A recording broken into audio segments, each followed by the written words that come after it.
Here we go. Five, Four, four, three, three, two, two, one, one, go. go. I'm All supposed to right. say go. You say play. Oh yeah. I don't know. Okay. Here's the thing. Polygram Filmed Entertainment is on screen right now, and it's fading now. Gone. Um. Yeah.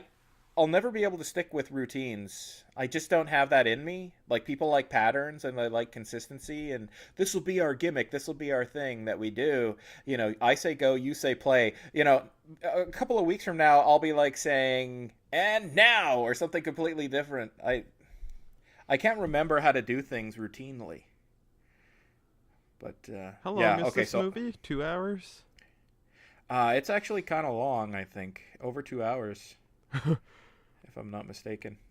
Okay, my first reference to the dude is if anyone purchases the Warlock Blu-ray 3 movie collection, if they look at the cover, it says the dude designs. So the person who designed that cover of the Warlock movie series decided instead of referencing themselves to reference the dude. Uh, this was the name, like he changed the name to it, or it was the dude No, before instead of this movie signing his came out? name on the art, he signed the dude designs. Oh, I thought it was like he had his company was named The Dude Designs. But I was like, okay, that would have been back when they made Warlock, which was before this movie. But that's just what he signs as far as his name goes. Well, it's His just an Yeah. alternate cover, and whoever drew that alternate cover, I don't know. Okay. The dude, and we're hearing Sam Elliott. That's a bad impression. I remember that like one of the actors from this died, and he's a Canadian, and they made this big deal about it on TV, and this was basically his only role. Um, A Canadian actor died. the guy who works for the rich Lebowski, like the assistant, when Philip Seymour Hoffman. like the wife's like, "I'll suck your dick for $1,000," and then that guy who laughs. Oh yeah, the assistant. That's Philip Seymour Hoffman. He's not Canadian though, is he? Oh well, if he's not, like they referenced him on the news, and I'm like, why is he getting so much news coverage? Oh, because he was like a huge character actor type. Oh, Like he was, I hated him in Twister, but he did a lot of other roles they were all right. I think he did Capote, Truman Capote, and he won the Academy Award for it. oh, I only knew him from this and Twister, and I liked him in Twister when he's like, food. You did? Oh, that's the exact same scene too. I remember. I hated him for that reason. That's it, man. You and we've drawn a line in the sand, I guess, or whatever they call it. Cause yeah, that scene where he's like, "We crave sustenance," and he was like trying to be so cool and stuff, and I was like, this guy would be the guy I throw out of the car in the middle of chasing that Twister, or I just jump into the Twister to get away from that guy. It's like time to listen to Van Halen and be kooky and wacky. Oh man, if I could like work at be a cashier, work the till of a grocery store, and just get to watch TV while I work in the early '90s, that would be amazing. If I could just have a life of this dude guy here, as I'm sure everyone says that, the life of reckless abandon. Ah! Okay, the dude is just about getting dunked right now. Oh, is that where you're just at? We might be out of sync here. He's now got his head dunked twice. And out? Yep. Okay. I think that how they film that where he get the bowling ball cracks the door frame and the milk goes into the toilet, like that's crazy intricate. I don't know, composition of a scene, I guess. Yeah, because I saw the milk coming out, and I was like, why is there milk in the toilet? And I was like, oh yeah, he was carrying milk. Yeah. Oh, and he Although pees I on don't the know. rug. That rug really tied the room together, dude. I pee on the floor in my dreams sometimes. I don't Are know you sure you're why. not? You better check your closet, man. Like, sometimes people dream they're peeing in their dreams, and they're peeing. And when I was a little kid, I dreamt I had like the best pee of my life, and I woke up, and I like usually I wake up and it's like I gotta pee, And if I wake up, like when I was little, if I'd wake up and I didn't have to pee, it's usually because I wet the bed, but I was like, no, all dry. And then like a week later, my clothes in my one drawer were just smelling so bad. And I was like, I think I peed in my drawer, like in my sleep. But my brother would actually just get up every once in a while and he would like pee in the weirdest places. I had a book order from my school come in and I got these books called Hot Dog Magazine, except they were actual books. And I had these like video game books and I had them sitting on the floor. I was reading them and they were sitting on the floor. I just put them there and I was about to go to bed and my brother got up sleepwalking, walked over to where those books were and just peed on them. And it was like, what the hell, man? And he would just do that, like just inexplicably. It's like, oh no, Nick's up and walking in his sleep. I hope he doesn't pee on something. Like he Oh, Big you're not. Lebowski rugged that thing. I hope he never. He's like our only fan. You're alienating our only fan. Yeah, he's a subscriber. He is. He's like the only. Well, we have four subscribers. I assume that's me, you, Nick. So there's some mystery subscriber out there. And they're all going to love this commentary for one of the most popular, cult phenomena type movies of all time. And we're talking about our subscribership and listener base. One of my relatives apparently was cremated, and they put his ashes in a coffee can. In reference to Big Lebowski? I don't know if they were referencing or not. I was like, oh, they must be a big fan of Big Lebowski. Who's Big Lebowski? Hey man, this guy gives me hope for like being a I just realized what I'm about to say is going to sound. Man, the fact that really heavy guy can bowl gives me hope that big guys can one day bowl. But like I'm pretty sure the average size of your average bowler is like 280. I got in an argument in my karate class about whether curling was exercise. I was like, that's like probably the only sport where the person watching TV is doing more exercise than the athlete.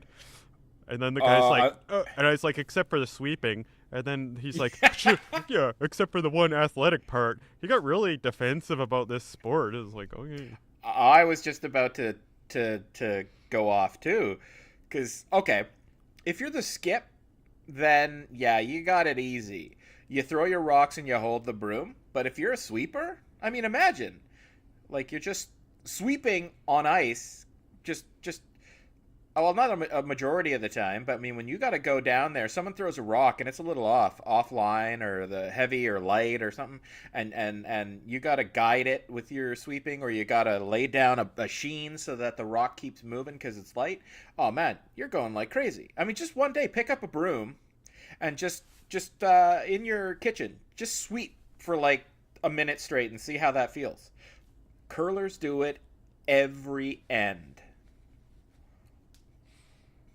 Actually, that's the Canadian version of the Big Lebowski, right? Like, you'd have to have curling.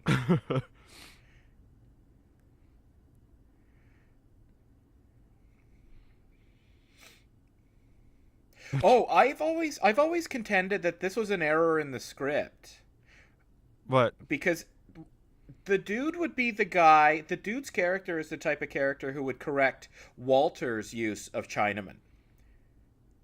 See? See, Walter's correcting the dude and saying Chinaman is not the preferred nomenclature. But the dude is the guy who keeps correcting Walter on his insensitivities and stuff like that, Like, he'll say, they're pacifists, Walter, and they're this or they're that, Walter. You just don't understand them.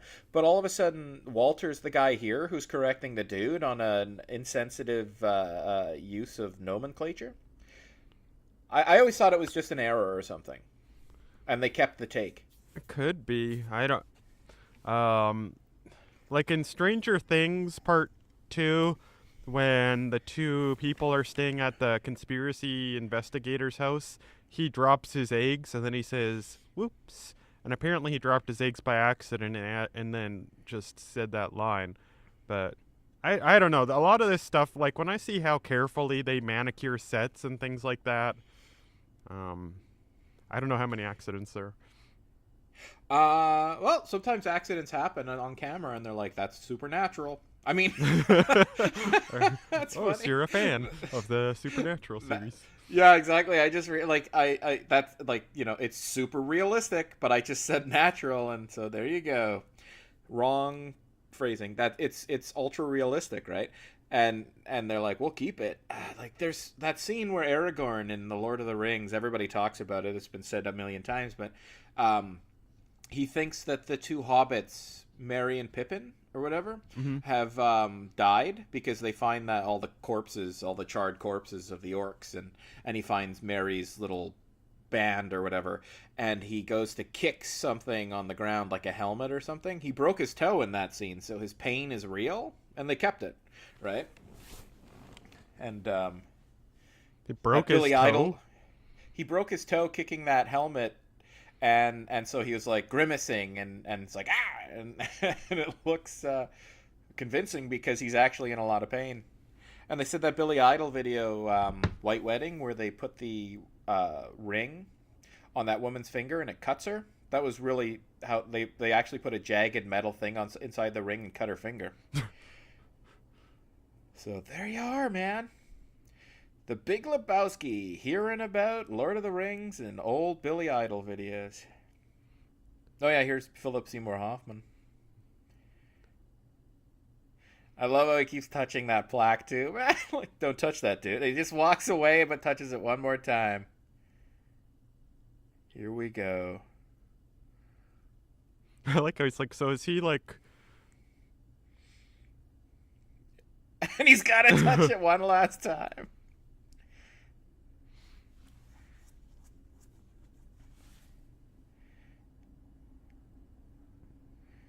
Oh man, my goatee looks exactly like his now. All those gray, wispy hairs. Are you a Lebowski achiever? It's funny that they haven't made like a brand of clothing, or maybe they have, and that's why I'm thinking about it. But like where it would just have a shirt that says Lebowski Achiever on it or something.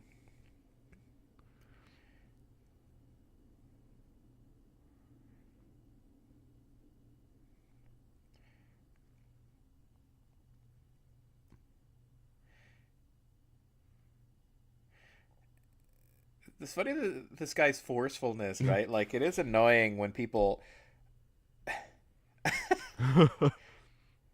Am I supposed to be responsible every time a Chinaman pees on someone's rug, or whatever? Yeah, I like how he acts like such a tight ass, and then in real life he's just supported by his wife's money. In the movie? Yeah, in the movie, like the girl's like, "Oh yeah, Dad, we just gave him a fake job. He's totally incompetent." Oh, his daughter. Yeah, Is that what happens? I always tune out at that point in the movie. I like the ending and I like the first like 2/3, but there's a part of the movie where he's like at Jackie Treehorn's place and there's a montage where he's on drugs and he meets Julianne Moore and yeah, I'm like, I don't that movie, I always forget about that part for some reason. yeah. Well, it's like, yeah, this guy's like a total phony. This rich guy, he's like, "I'm a self-made man," but he's not self-made at all. Well, now I know. I it's either the dude's either unemployed and flaky or a grad student because that's my life too in a nutshell. It's like, oh man, I should contact my some people who work at my university to get something done. It's like, what the hell? It's a Saturday afternoon. It's funny how the dude's attitude here though is like, well, I'll just lie and say he said I could take any rug in the house.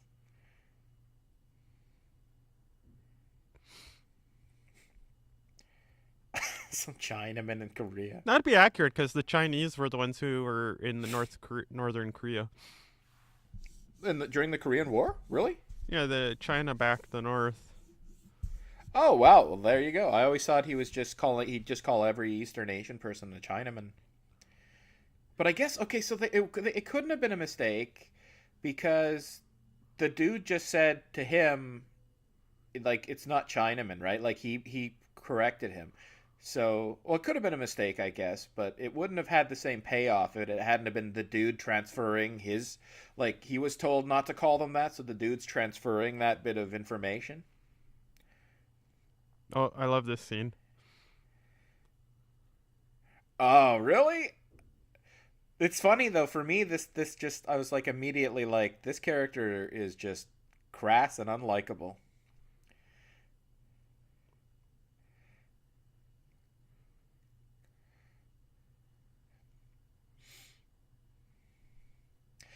Tara Reid.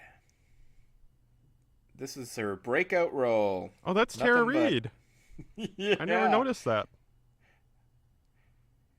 I mean, like, I mean, again, the career shitting the bed. She's in the Hall of Fame. Like, I don't like. It's funny. Like, what happened to her? I mean, I don't know. She wasn't a very good actress when you think about it. But the way she just disappeared and then came back in like Sharknado movies. That's about all she's done. Their Oh, best there's the thing. line, best response. Well, his response is good. How about you deal with that? You're like there working at your boss's house and you're standing there with his wife. How much was how much money did she say it would A cost? $1,000. Ah, Tara well, Reid? like I'd be like, I'd buy that for $1,000. uh, But so what did if she I do were to wreck her career?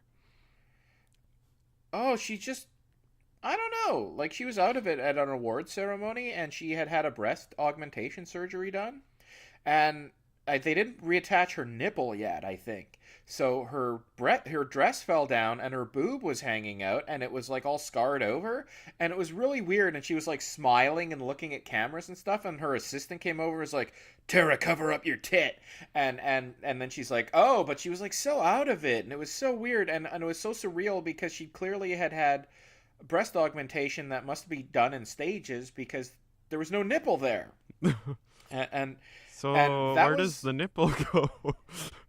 it's funny. It's like, oh, we've got your nipples. Don't worry. But we're gonna hold on to them for safekeeping. You just come back in a week from now. It's That's like, it'd be funny if it's like, try out the breasts, see how you like them, and if you think you want to keep them, then we'll put the nipples back on. Like I don't know, like it's little. I don't know. Watch the actually. Now I want to check the video to make sure. It was weird. There was something. I can't open up my web browser to check. Just look, check it out for yourself. And yeah, so that was like a low point. She just never really. She was just sort of a Hollywood oddity for a while, like a minor Lindsay Lohan type phenomenon. I can never get the plurality of that right, or the. But anyways, she was like that, and then she did the Sharknado movies. World of Pain.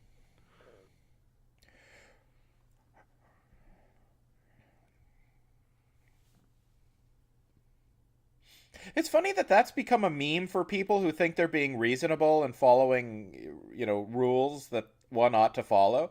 But Walter is just going crazy here. Also, you know that they based Walter on the director John Milius, eh? Pardon? Writer, more writer. Walter's character is based on John Milius. John Milius? Yeah, he directed Conan the Barbarian. You know that scene in Jaws, the USS Indianapolis scene where Quint is like talking about the ship going down? Yeah. Like, we delivered the bomb. And then we went, yeah. He wrote that monologue. He's very famous in Hollywood, but he was also known as like a very pro-gun kind of loose cannon type burly dude, right? Who was no nonsense. And yeah, there's like pictures of him. He looks exactly like Walter, and he'd be like holding, semi-automatic rifles and stuff with a cigar in his mouth. He's the guy they based that character on. I think he directed Red Dawn also. I'd like to think that we'd be this calm in this scenario, but I don't know how I'd respond. Yeah. Well, that's the thing, right? Like, this is an offense. I mean, you know the law to some degree. You don't just hear that, oh, this guy Walter Dobchek just had a gun on me and be like, oh, is he still in the building? No, he left. Oh, well, I guess that's the end of this then, right? Like, he pulled a gun on somebody. They'd be knocking on his door. Well, maybe they And have a bit of camaraderie, and they're like, we don't know his name. He just left. well, this is that guy talking to him now saying he's going to, push for, you know, Walter's disqualification or whatever. He's been punished enough. Disqualified. Is that Nixon bowling? Yeah. Huh. On this site, Nixon bowled back-to-back 300 games. Nixon's one of those characters. He was very just crude, vulgar, always swore, very racist, sexist like language all the time. But people say he was charming and a nice guy, but he also fucking condoned that whole Halderman and Ehrlichman and Halder and Ehrlichman. What the fuck are their names? Ehrlichman and Halderman. I don't know. He essentially condoned their carrying out the whole Watergate thing, and so I don't know. Nixon's my But favorite president. Really? Yeah, because of that Okay. line from Spock where he's like, only Nixon could go to China. Oh yeah, because Nixon would never. Yeah, he'd never go to China and be like a Neville Chamberlain or something like that, or be in cahoots with them or anything. He's going to, yeah, because the analogy was Kirk is the only person who can deal with Klingons because Kirk hates the Klingons so much that you can trust him not to scheme with them. I guess. I don't know. Only Trump could declare Jerusalem the capital of Israel. Oh yeah, it's up the rip from the headlines. This episode of a podcast on YouTube. Yeah, I woke up when I heard that and I was like, is he gonna cause World War III? Is that like I've never understood like okay the Middle Eastern Palestine Israel thing I never really understood the weight of it, but I mean Jewish people have been around the longest. They've always been forced to move around the globe and never been able to settle in their holy land. This is kind of like, can't they just have this one? Well, the I don't know. interesting What's question, I wish we could have a time machine and do like a DNA, if Abraham was a real person, if you could travel back in time and you did a DNA test on Abraham, who would really be the descendants of Abraham? Would it be the Palestinians or would it be the Israelis? Oh, I don't know. I don't even know who Abraham is. Well, he's like the mythological founder. So like that's the criticism, right? The Palestinians will say, "Well, this is just religious fanaticism. You can't just have a storybook of make-believe stories and then come and take our country." But the problem is Islam is also based on that make-believe storybook, so they can't completely ignore it. Oh. Like if it was like China or something, we're like, we're not have no relation to Abraham. But I don't know. But like the thing that's like the Temple Institute that I found about, it's like this group of more radical people who want to, they say they're going to move the Temple Mount, which is that huge gold building in Jerusalem, and then they're going to build a new Jewish temple there. And I was like, where are you going to move it? You can't move the Dome of the Rock. It's like, and then they said, yeah, and the Ark of the Covenant is buried underneath it. I was like, okay. Maybe. The Ark of the Covenant is in a big warehouse where we got, Indiana Jones went back there in Indiana Jones 4. No, it's buried under like the second most holy site in Islam. So if we could just tear down that temple of theirs and dig under there, we'd be set. What's more plausible? The Ark of the Covenant is buried under some great big rock in the Middle East, or it's in a warehouse in a movie. Or it Come never on, existed. What's more plausible? Yeah. Well, I mean, what exactly is it? Was it described to a T? Like, what if someone just digs up some old wooden slats and it's like, here's the last remaining bits of the Ark of the Covenant? I don't know I don't know how you'd even know if it to recognize it. But I thought, I don't know. I would like that temple to be rebuilt. I just don't know what will happen to that Muslim temple, and I think it'll be a big fight over it. You know, I don't know. I just see like the history of Jewish people, and it's just so tragic. It's just so tragic. So I don't know what to say, Oh, but like it's here we've got the Jesus right on time and relevant to this discussion. oh, is Jesus does Jesus have something to do with these? I don't even know where I'm gonna go. That You don't fuck with the Jesus. I shove this. You pull that gun on me, man, and I shove it up your ass and pull the trigger till it goes click. I love that line so much. This is crazy though, right? Like, let's just give John Turturro, who has literally 45 seconds of screen time in this movie, just the most liberty to do. He's milking the shit out of this scene. And like, Well, what else is he oh, in? John Turturro? Yeah. Well, he was the lead in Barton Fink, one of the Coen brothers movies. He was also he was into Live and Die in L.A. He played kind of a hardened criminal type, which is interesting. But yeah, he's in a lot of stuff. Transformers. Well, this character is like this movie has got a lot of good characters. Oh, this is the movie that is the exception to my movie rule. If you make a movie where your main goal is to make every character super unique so that there's no overlap in properties among characters, like every character is a character essentially, your movie's going to be garbage. But this movie actually pulled it off. Every character is unique. Every character has defining iconic features, and there's very little about any character you can say that is shared by any feature that's shared by other characters. It's so crazy, and they pulled it off. It works. The other thing, this movie's plot is just cookie cutter film noir, right? Like, Private Eye is hired by some rich person who's scheming to a degree and being deceptive to go find his girlfriend or his wife or his, some nefarious deed has been done, in this case a kidnapping. And so he goes out and he tries to solve the crime, but people are playing him and he's playing other people. But of course, in this case, the Private Eye is just a hapless bowler who's unemployed, and they take that cookie cutter rote structure and they make one of the best comedies of all time out of it. And it's all character driven because the plot is just absolute cliche after cliche. Well, that's like what you said about The Simpsons when I said, "Well, is this really creative?" And you're like, "Well, it's just a vehicle for jokes." So maybe I guess Right. it's just a vehicle for characters. I don't.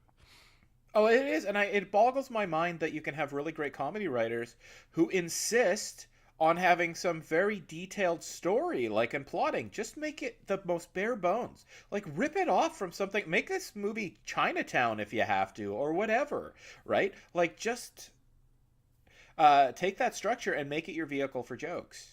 Like that movie Step Brothers with Will Ferrell and John C. Riley. I think that's one of the best comedies ever made. It has no story other than two stepbrothers don't like each other, then they become friends, then they try to make a business, then it fails, then it kind of succeeds. That's it. There's no plot. It's a vehicle for jokes, and it's one of the funniest comedies of the first 10 years of the 2000s. Just treat your comedies as a vehicle for jokes. Who cares what critics think? You don't need an intricate plot at all. You can have that if it works, but don't do that at the expense of the jokes. Are you ready to be fucked, man?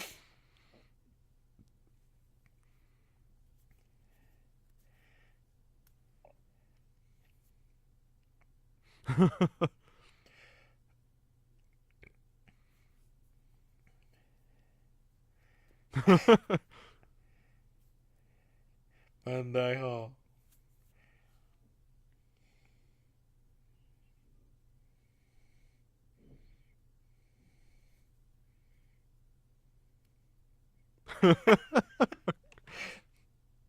That is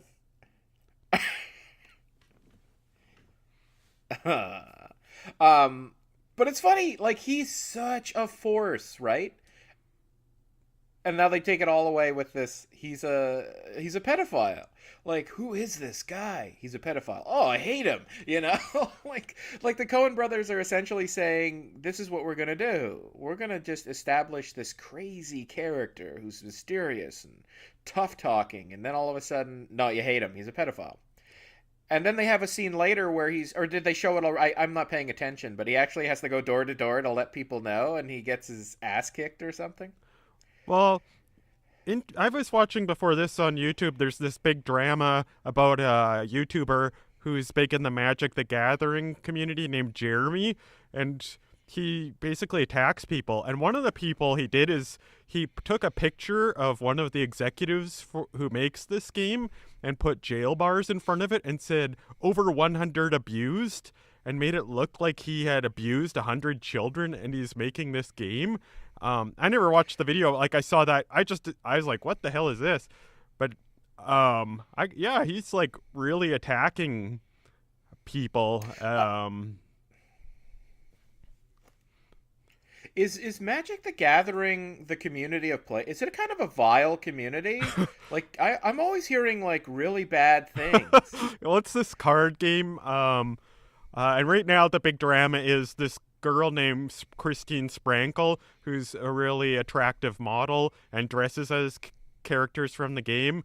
She says, well, I'm quitting cosplay because this Jeremy guy has harassed me and I'm getting rape threats and murder threats from all of his fans on YouTube. He's got 140,000 followers. And then this other guy called Tolarian Community College I've been harassed by him too. So there's all this drama, but it's funny because it's all around a children's card game. It's not really a children's card game anymore. It's more a teenager's card game. Oh yeah, I remember the Magic players in high school. But yeah, if you want anger, like people who are angry and frustrated, probably Magic players. I don't know. Well, I imagine they're like any group, right? They're probably very disparate. You probably take any random sampling, you'll get like a bell curve of intelligence levels, political points of view. Not bell curve of political, but like it'll all be fairly. There'll be parity with this random sampling with the any random sampling of the population at large. But yeah, particularly vile people in communities of gamers of any kind, people take notice because they want the community itself to be seen as a vile one. People love to say, I was saying this back at the Revenge of the Nerds commentary, anything that is considered a part of geek culture or nerd culture is something that people want to delegitimize and treat as awful. But I could see this guy doing this. But I could also see this guy not, this being blown out of proportion. One thing I always take with a grain of salt is when somebody says, a celebrity or anyone with any kind of notoriety on YouTube is responsible for a campaign of hate and harassment.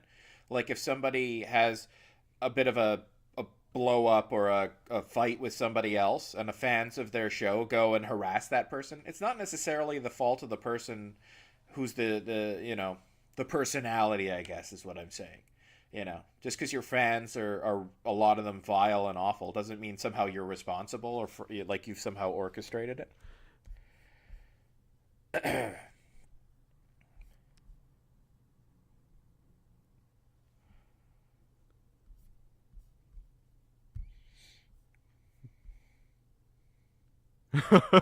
This is so funny. You got another person? The royal we, man.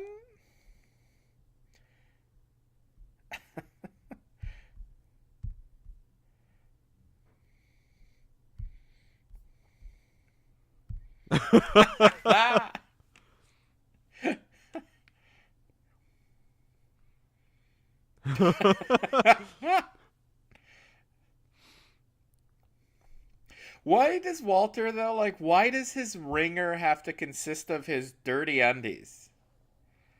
Like, when you think about it, have you ever run out of underwear and you're like, oh shit, I gotta do laundry?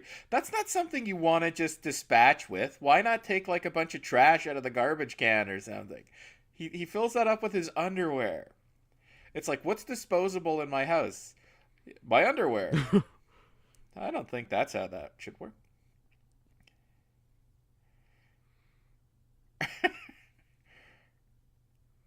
But I love this. I love how Walter's plan is he'll jump out of the car, the dude will take the wheel and just glide off perfectly, and Walter will roll and then run out with his gun. But the way it gets fucked up is so perfectly organic.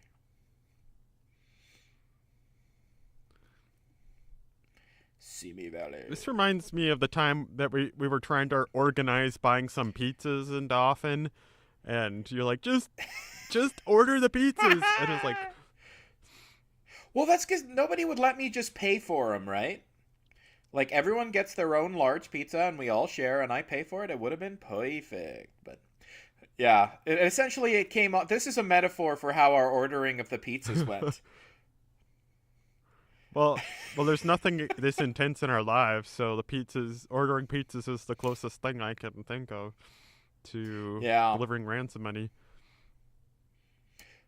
I have this fantasy, though, that in my life I'll get into some sort of crazy caper by walking. Like, I'll, I'll tell this story after this funny scene. There's no handoff. Here's what we're gonna do, dude.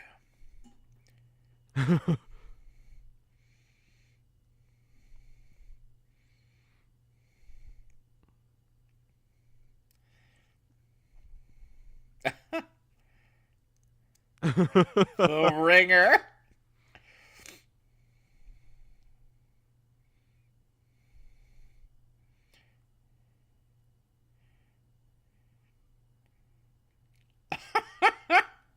The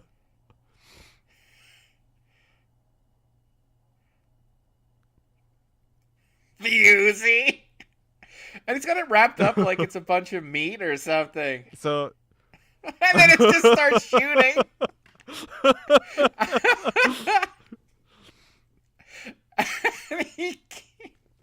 Like, that's exactly what would happen. And Walter's laying there like hurt.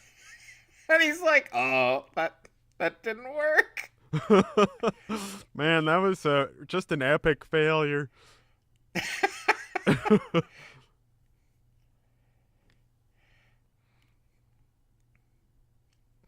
He's gonna go beat it out of one of them. Was Tara Reid in this before or after American? It must be after American Pie. Uh, After the first American Pie, I think. Okay, I was gonna say my fantasy is I'll walk like I grade papers. That's how I make my money as a TA, and I pick them up at like 5 o'clock in the evening, and I grade till about maybe 2 in the morning, and then at like 3 in the morning, I go to the university all by myself, and I drop them off in my the prof I work for. I leave it in his mailbox, right?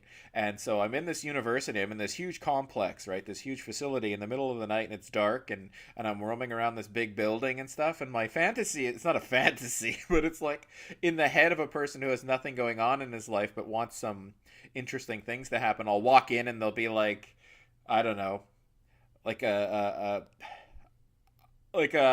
bunch of academics and a bunch of cops doing an investigation or something, and I'll walk in and they'll be like, who are you? And I'll be like, nobody, just a student here. And they're like, well, what do you do? It's like, logic, eh? We'll try and figure out this puzzle. And then they've got like a crime to solve on campus or something, and they'll be like, what do you think? What do you make of this? And I'll be like, oh, I solved the puzzle really quick. And they're like, this guy should be a consultant for the police. Like, that would ever happen, and like, what the hell? But it's like right out of like, all of a sudden I become Columbo or something. But that's what happens when the most interesting thing in your week is the odd commentary recording and taking of an exam. Well, this is like the most interesting thing in 3 weeks for us, technically. Has it been 3 weeks? Well, I guess I should explain to all the fans listening at home. I had a comprehensive examination I had to study for and take. I took a couple days ago. It's done, but yeah, no podcast the week previous. But now you get this one. I'm Shober Shabbos, just like him. Oh yeah, is that why we don't do podcasts on Saturdays? Well, no, technically right now is Shabbos right now. because it begins at sundown on Friday and ends on sundown. Well, it starts a little before then. But I like just do my own version where it's like really all it is I don't work or buy Oh, stuff. Remember that time we went to the grocery store and then I was like, I'm not gonna walk in there. That's a financial transaction. yeah, that was annoying.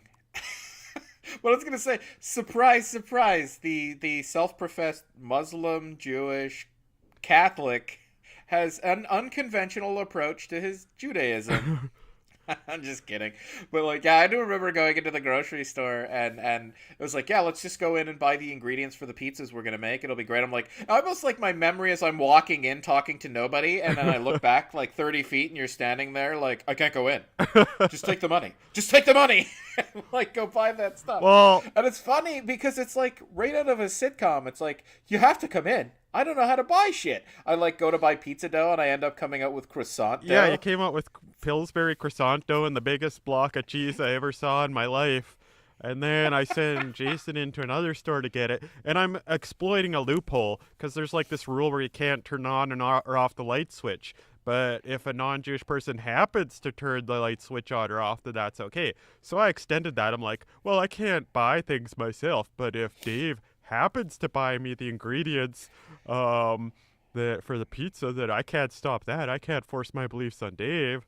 So like, Dave, could you I'm just like Beetlejuice, where he's like, if you could just just say my name, just you can't instruct me, but you can instruct in so many words. Yeah, but the law of transitivity. If there's one thing I remember from the Torah, it's the law of transitivity. You give money to somebody and they buy a. I was going to say a pig with that money. That would be in Jewish holy books, the buying of pigs. But yeah, you give somebody money, they give that money to a merchant, and then you get what that person buys from that merchant. By law of transitivity, you've made that purchase. That's in the Torah, and I would know.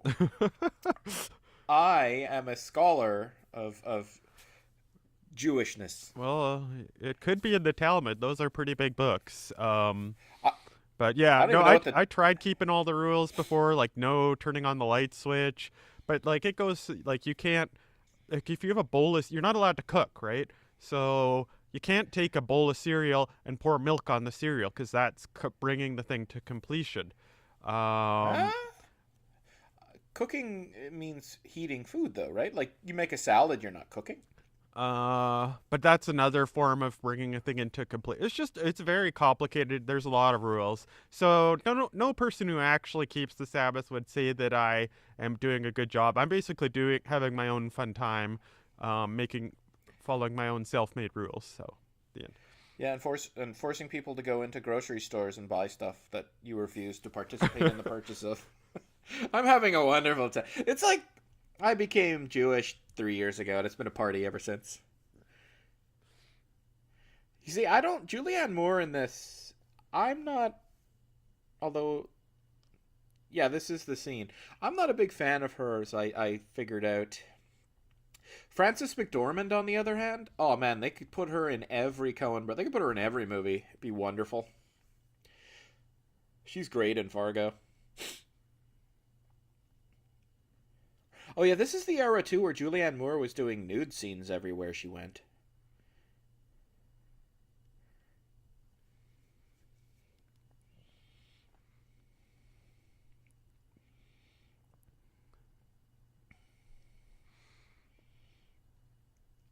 And like, why does she have to do this naked?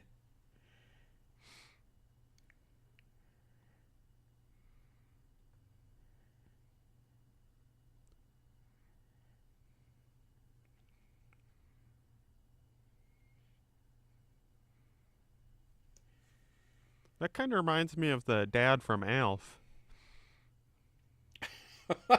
Did we talk about Alf on that? No. What guy reminds you of the dad from Alf? Her like The, just having these two. I assume that's what the guys that the dad from Alf was with looked like. yeah, for reference purposes, we were talking about Alf before we hit the play button on this movie, and yeah, we're talking about the dad's controversy I, with the two large black men, the crack and the homosexual intercourse in the hotel room, and he was wearing a bathrobe like her, or not a bathrobe. I guess it's like a house coat. Bathrobes are getting upgraded to the status of like sexual costume. I don't know. Sexual costume. Well, it just seems like a lot of things are going on while people wear bathrobes. Well, I mean, they're the most comfortable thing. House coat, I think, is a better way of putting it, right? Like, nothing beats putting one of those on when you get up in the morning and you're cold.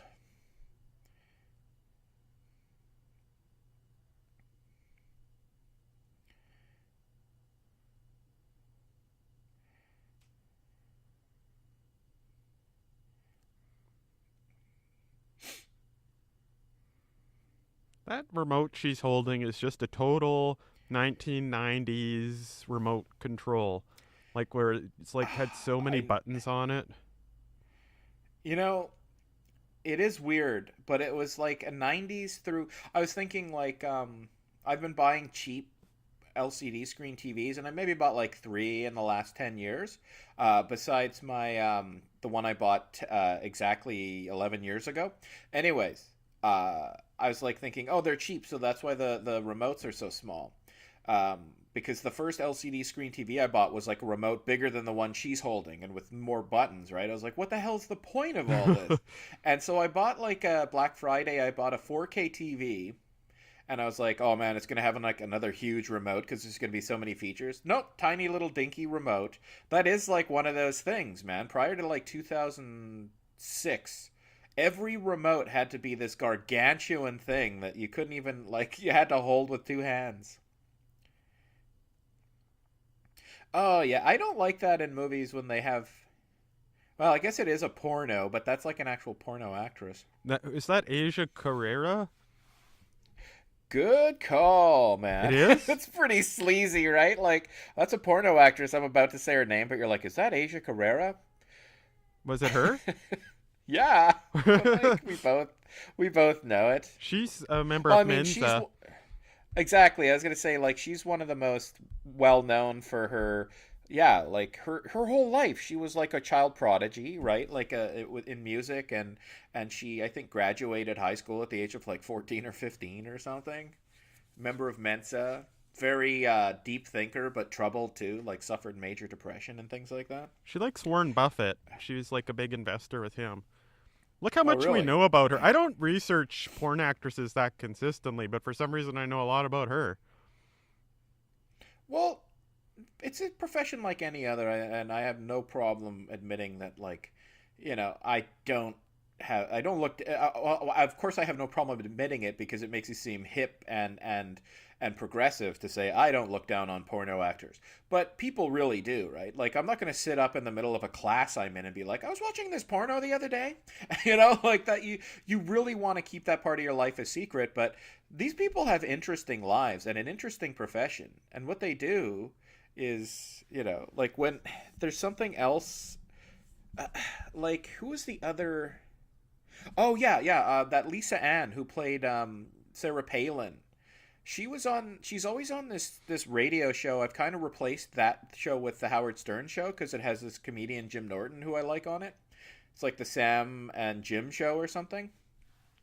She's always on there and she's like never talking about porn. She's got like all these entrepreneurial endeavors, and she's kind of corny but at the same time very personable and intelligent. And it's like, yeah, these people are like really interesting, but you can never ever admit that because people will be like, you sleazeball, you just like watching them have sex in porno, dirty sleazeball. But you It's like, said no way, Sarah man. Palin, didn't you? Lisa Ann, who played Sarah Palin in that porno parody, Who's Oh, Nailin' I Palin? just heard Like, Sarah Palin. I didn't hear the Lisa Ann. I was like, Sarah Palin was in a porno? I knew she was a Miss yeah, America thing. yeah, like she was a bathing suit model and stuff. Might as well be porn. Just be real prudish about stuff. You show your ankles, you might as well be showing it all. Whoa, Oh yeah, Dom Irera too was that limo driver, or is that? No. there's a beverage here.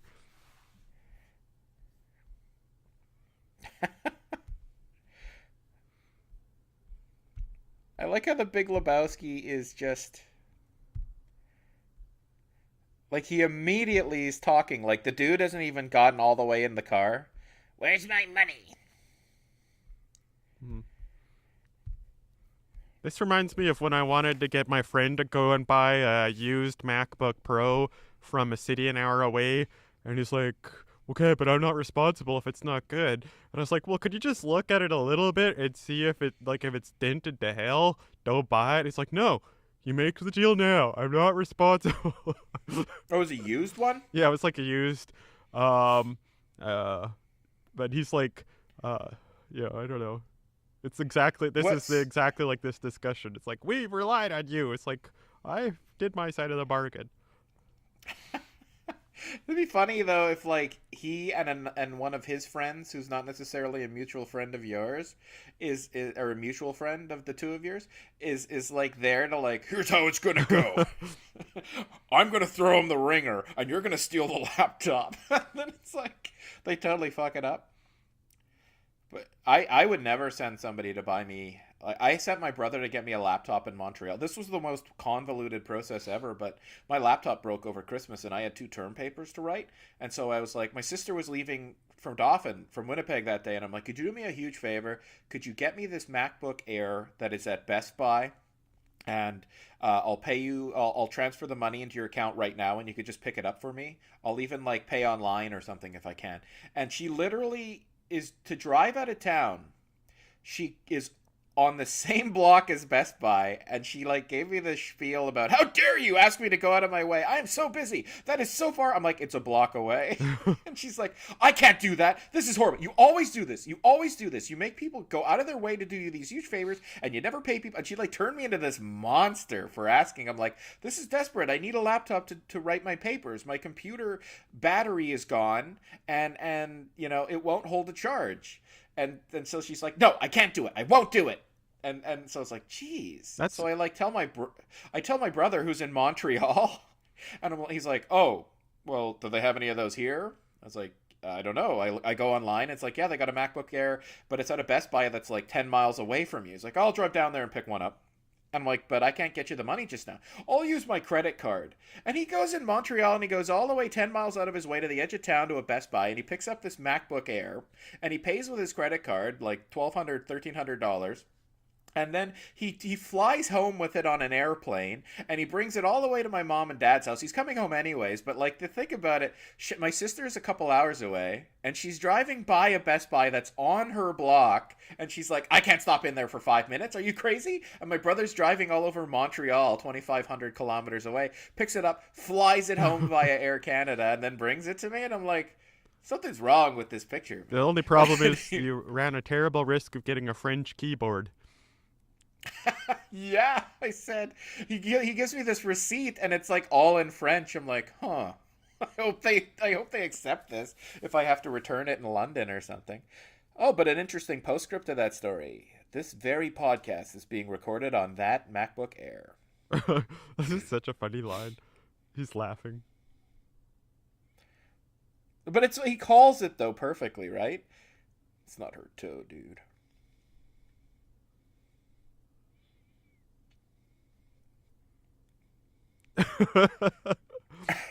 I'm so much like this Walter guy. I even have like the anger and things like when I'm at my job I'm like, "What's going on?" Uh, Stickler for the rules. well, like I've had Observer people just of pull bullshit on me all the time. I've become so jaded now. at work. Oh yeah, people come yell at me. I'm oh yeah, I've been debt collecting, all these crazy things. It's like Well, like you've got crazy responsibilities. Like you got to go out to these sites where like you know shit's going wrong. Like you're the guy who's got to diffuse the situation. I don't know, man. I wouldn't want to be in your shoes. what But in a way, I guess you're like Walter, and you're like the everybody dude. wants to Let's be. just say it. Everybody wants to say that, but it's like my whole life is like just sitting around studying things, hanging out in my apartment, you know, abusing substances every once in a while, and I'm pretty flaky. One thing I gotta say about Apple is I was on their website, and at one point I was like, man, I sure am lucky that they let me be one of their customers when I bought Snow Leopard for my Mac Pro. It's like, boy, isn't that nice that they sold me this? I actually was thinking that way. It's like, man, I don't deserve to be their customer. It's a free market, man. That's how it works. Thank you, Apple. It's like you write a thank you card. I thought it was like because you gave him such a hard time or something. Like you were. It's like I'm lucky they even let me buy the No, their product in the website end. is just so streamlined or something. I don't. Yeah, there's nothing better than a streamlined process. Like I am amazed with Amazon right now. Like I go on there and it's like, "Oh, I don't want to leave the house today. Too bad you couldn't order something online and just have it delivered like within a couple hours." But Amazon Prime, like because I'm so close to Toronto, I guess. Like I can order a hard drive and it's in my mailbox tomorrow. This is so funny.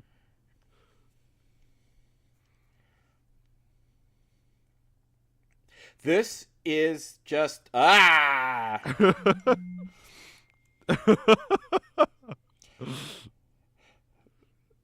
is crazy.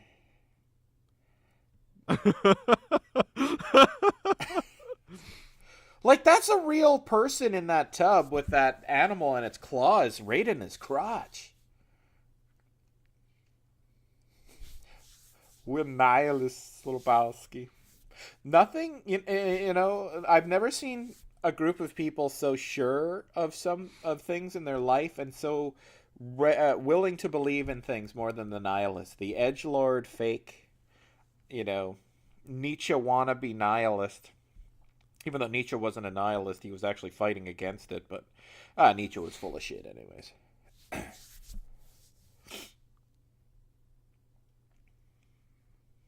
Oh yeah, there's so many good scenes in this movie. I'm like, that's a good scene, and then I'm like, oh yeah, another one's coming up. Oh yeah, every scene is an iconic one. Every character is an iconic character. How come he gets to drive without a mirror when in planes, trains, and automobiles they don't get to drive without the mirror? Who does who? What happens? Remember, they're like, I so gotta this watch has that no again. operating gauges. Yes. No mirrors. Yes. But the radio's clear as a bell. Do you believe this Oh vehicle yeah. is safe to operate on the road? Is that where he's like, "Yes, I do, officer," or Yeah. am I thinking of something else? Can you? I've got to test you. Can you rate this moment? Say the lines from he's like, you're like a doll. You just keep pulling your own thread. Ah, ah, ah. So you've got. Can you say the response to that? I used to like try to perform that. I love that scene. It's like, oh man, how does he? It's like people will ask me how I can stand whatever, but I'll say I spent a night with Del No, but Griffin. can you say It's Del like, Griffin's line where he's like, yeah, I'm just thinking. I'm just trying to talk myself into it by putting myself in that scene. You want to hurt my feelings? Go ahead. I'm an easy target. I sure I like to talk. I talk too much, but I also listen too much.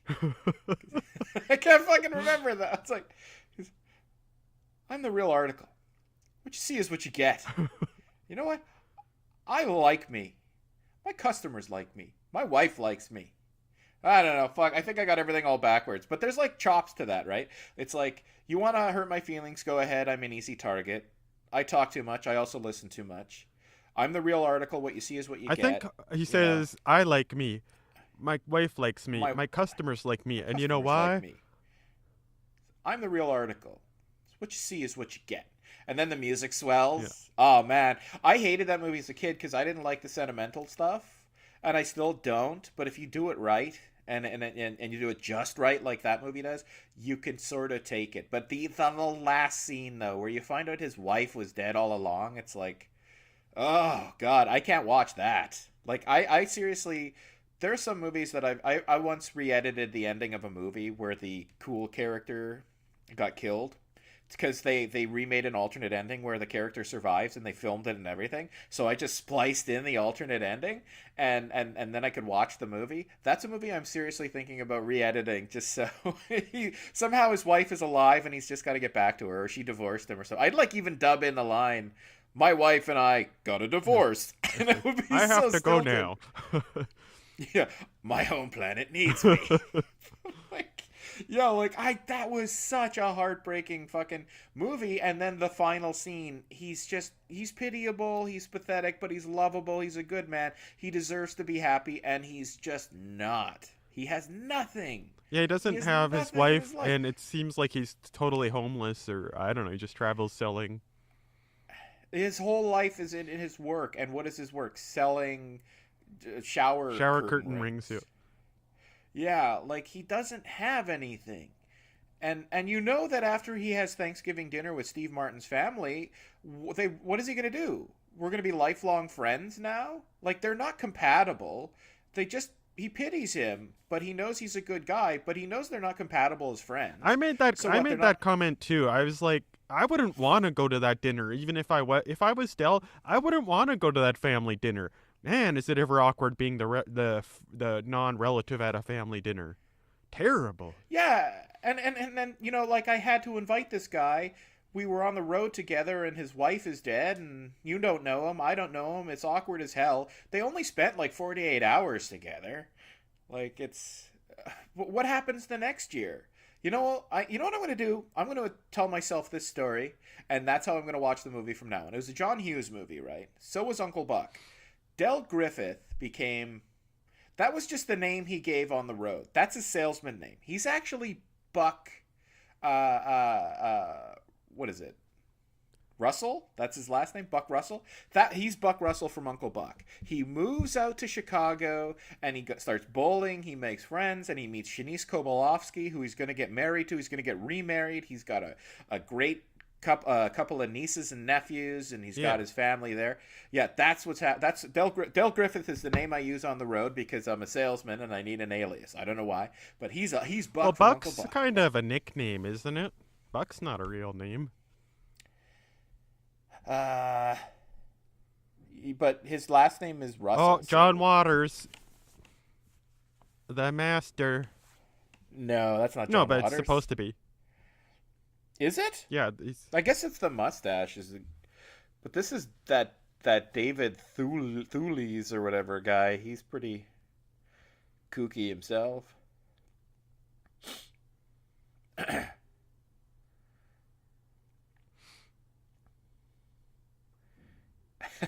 This is gonna sound pathetic, but it's like if I could just get into a little bit better of shape, I'd actually look like the dude. I always want to call him the Big Lebowski. Also, oh, I guess we should do a sync up here. The dude's making himself a White Russian. That'll really nail down the scene.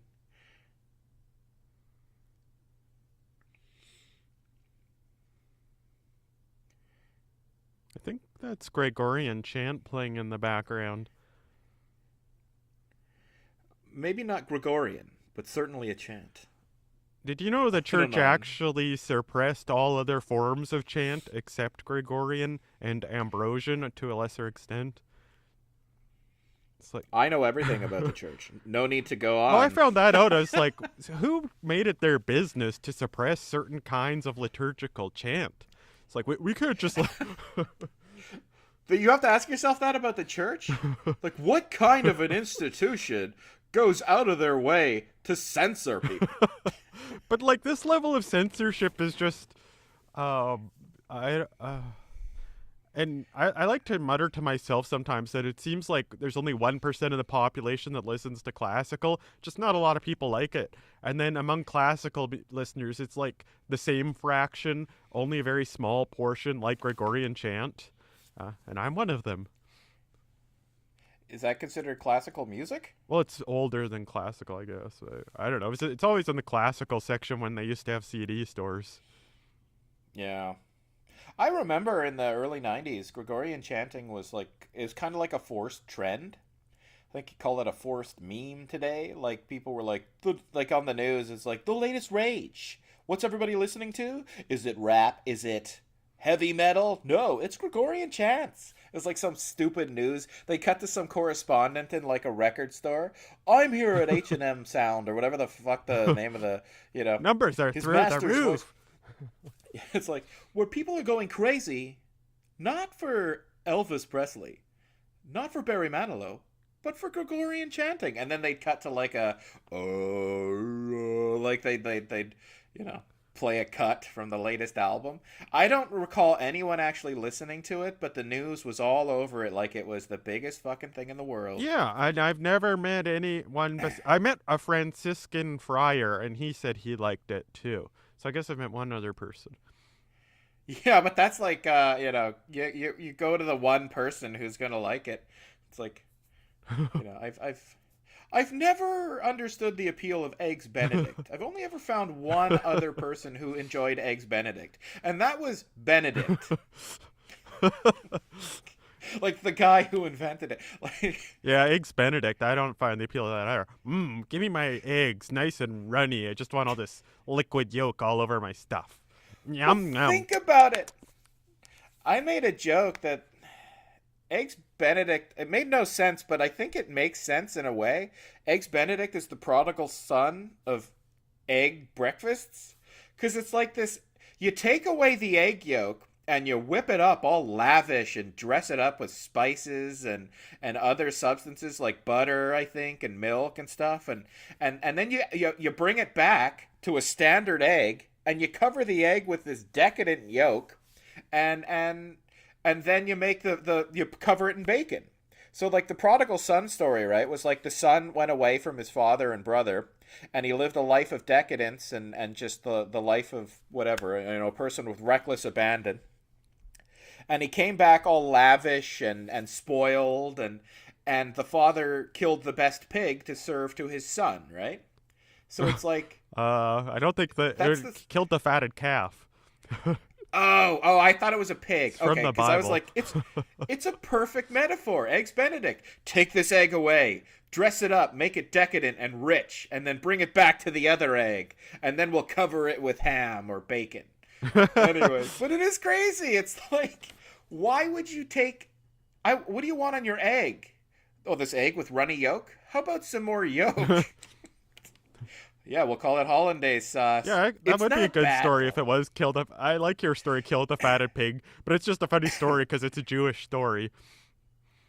Oh, I'm like, all I can think of is like Jewish people must have eaten a lot of pigs back then.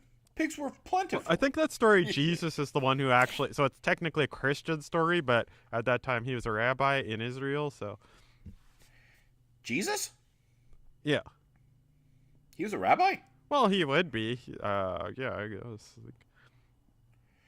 Wow, I did. I guess so. I don't know. he's just like a more unorthodox rabbi. The kind of rabbi who will completely defy his religion to start one named after himself. You know my theories that was all done by Paul. That Jesus wasn't even someone who was considered a prophet and followed by people. No, he was I heard the considered a story- prophet, but like for example, one time the Samaritans came to listen to Jesus, and maybe the Samaritans correspond to the Palestinians. Anyways, but Jesus is like, I shouldn't. This woman's like, please heal my son, Jesus, and Jesus is like, no, it's not fitting to take bread from the children and give it to the dogs. And then she says, oh, well, even little puppies get to eat crumbs off of the table. When you think about it, that's a terrible thing to say. Imagine someone did that today. It's like, I don't know. It's just like a guy, a religious teacher, and then another race comes and says, would you heal my son too? He's like, no, you guys are dogs.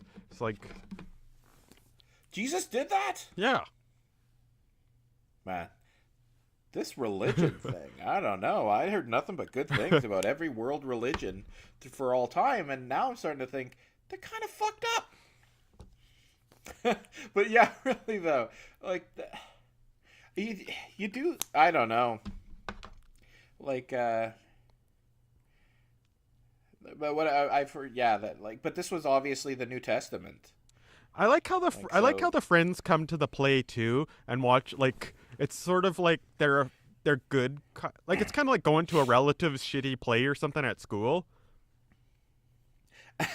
I would enjoy that though. I love the idea of a night out watching, patronizing the arts in some capacity. Like I remember going to a play at the art center in Dauphin with my girlfriend at the time. Now my not wife, because we broke up shortly after and never got married, but I remember going to see a play and it was like, yeah, it's neat. Everyone in town is there that you like recognize people, and you go and you sit up in a balcony and you watch a performance, and it was well enough acted, but yeah. But even if it was bad, it was like someone's performance art, like, or at least avant-garde and a little abstract. It'd still be fun. And totally uncompressed. There's no video compression at a play because you're watching with your eyes. It's the best possible definition, man. As good as your vision. This is a very good. I don't know about the Iron Lung. Reminds me of some movie where there's like this Nazi guy and he was in an iron lung, and it was a very disturbing movie. Nazi guy in an iron lung? Yeah.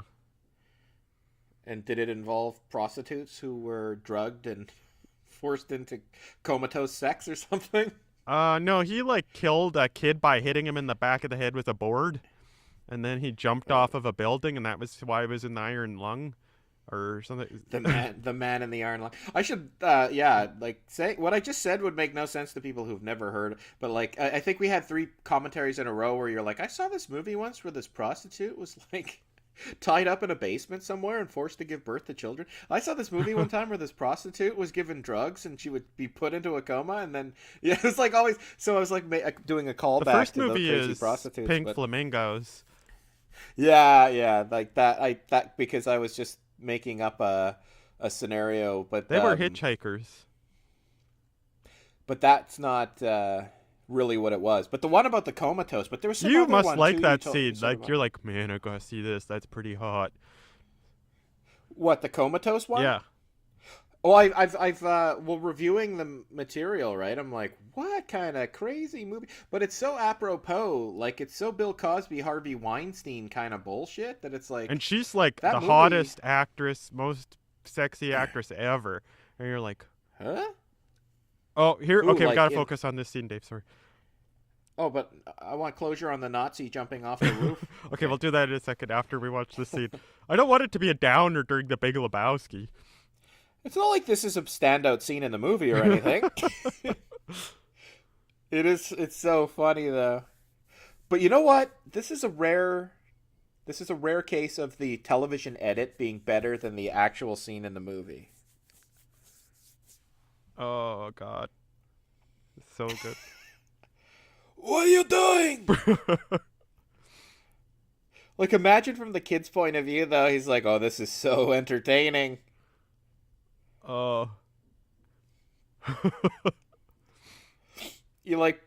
But I think he's really breaking glass though, eh? Well, John Goodman, he's in this. He's in Revenge of the Nerds. God bless him. That's all I gotta say. I want to say though, I think there's the trivia for this says that he actually cut himself or got like glass somewhere. And like even the neighbors look at this guy. What are you doing? This would really hurt getting hit by that.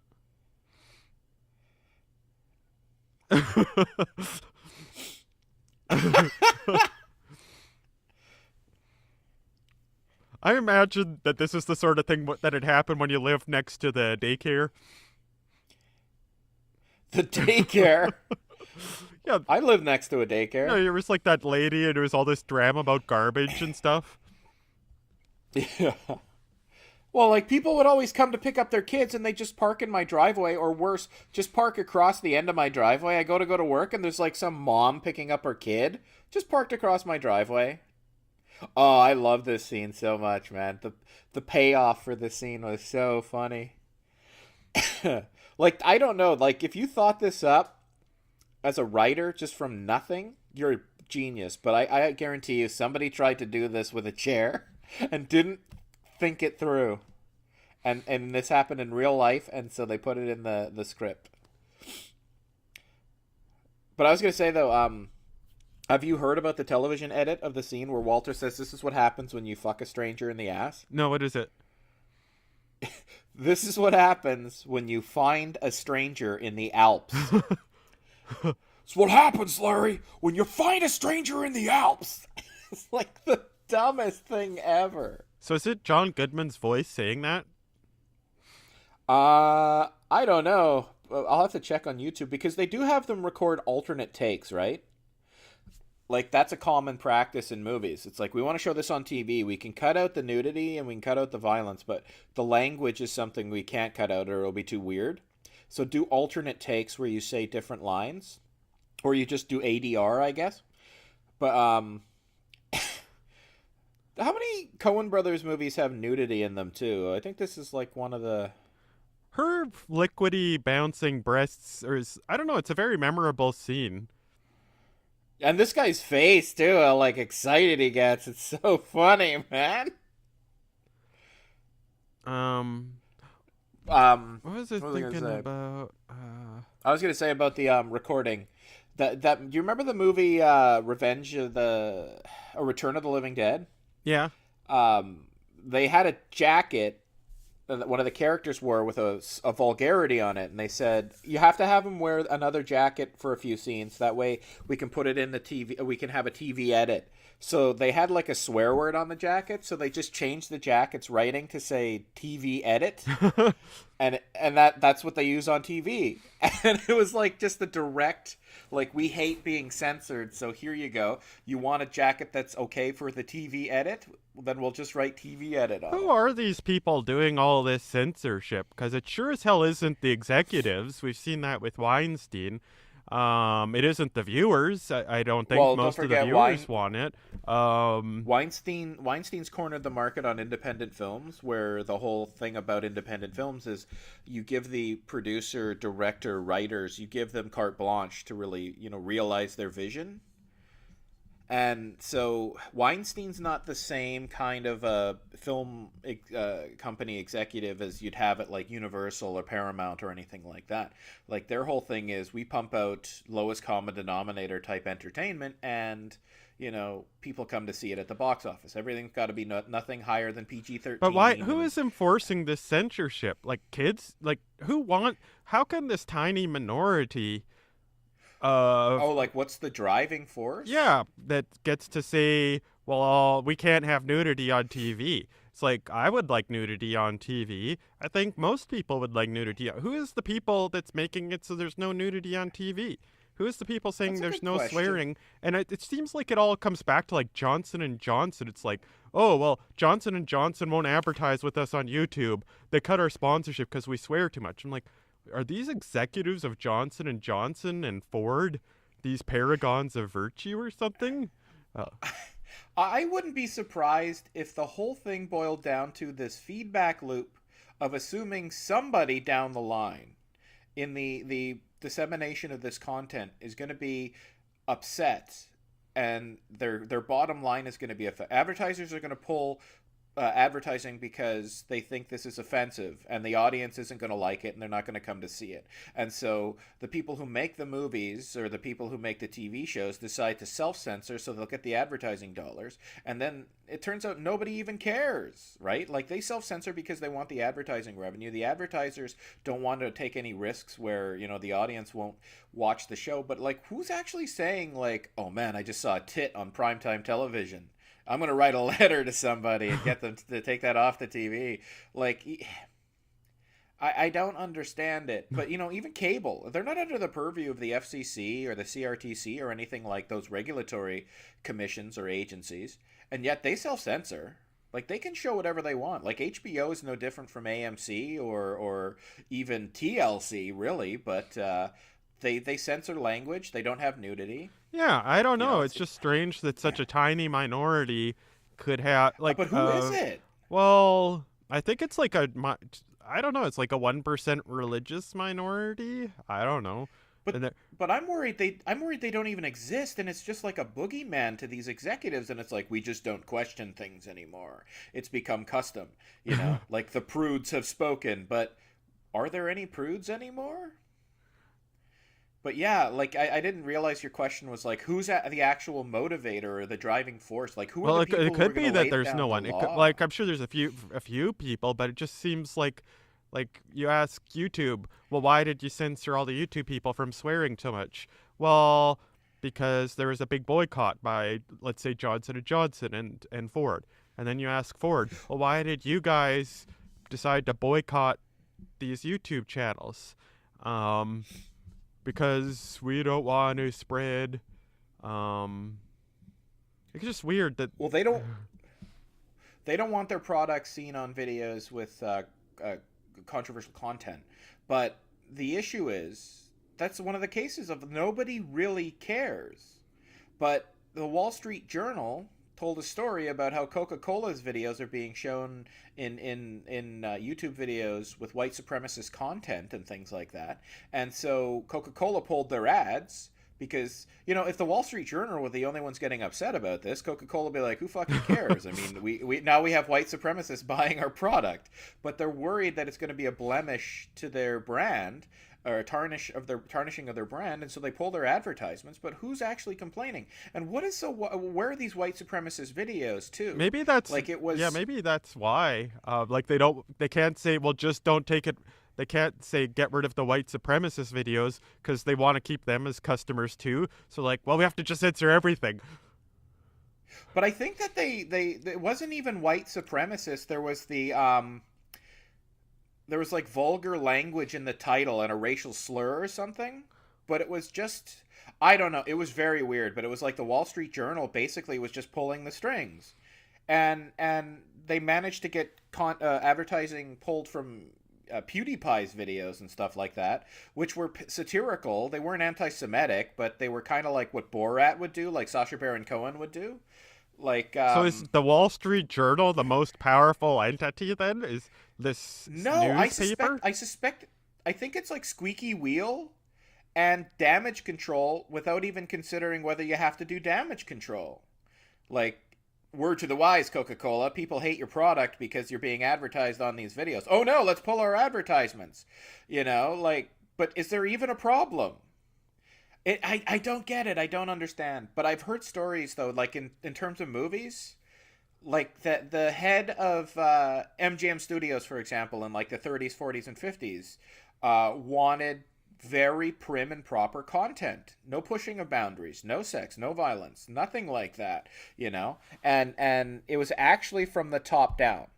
Like, so there are cases where, despite what's in everyone's best interest for the business wise, you do have some pretty puritanical executives controlling things. But nowadays, I don't know what does it. Well, when I yeah, I maybe it's because these small minorities, they're like they're just more politically active since they're doing God's will. So yeah, of course I'm going to do an extra 20 hours of unpleasant work and go to a bunch of boring board meetings. Everyone else is too busy having fun. Who's going to the board meetings though? Like evangelical Christians. Uh, but I don't know. Are they really? Like, I just picture Maud Flanders, I guess, and Reverend Lovejoy's wife. Won't somebody please think of the children? But like, I bet those people don't even exist. Like, I've heard also on like the Simpsons commentary. Speaking of, I've heard executive producers on the show. One executive producer would always say, "In Hollywood, there's no lack of backbone. Like, they will just, the slightest hint that somebody's going to be offended, and they censor. There's no lack of backbone. Like, I don't know. Like, that's the thing. Most people are careful to look at like what is actually a function here of like what factors are a function of the money we earn and the money we lose. Our boosts in revenue and our drops or our decreases in revenue. Like, people try to calculate that out to a T. But it seems with like television, radio, and movie now podcast and YouTube content, it's like nobody even calculates that shit. They're just like, oh no, we might lose a little bit of ad revenue. We might lose a little bit of viewership. Let's totally self censor. Like The Simpsons had a lawyer on staff who would be like, yeah, you can't put that on your show. It's like, why? Who's upset about it? Nobody, but just don't do it. Like, well, like the executives have spoken, but there's no audience members who are complaining.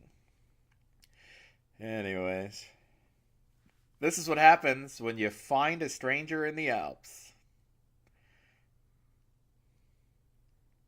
And kids are like the worst for swearing. Like I was Oh swearing like God, yeah. nuts when I was in elementary school. Like kids can deal with that shit. Like kids are that's the problem, right? Like kids are always the kinds of people who are easily exploited and used as a foil for these kinds of initiatives, right? Like, do it for the children. And they're the one demographic that you'll never say, they've got to grow up and start telling, defending themselves and saying, we don't need you using us as foils.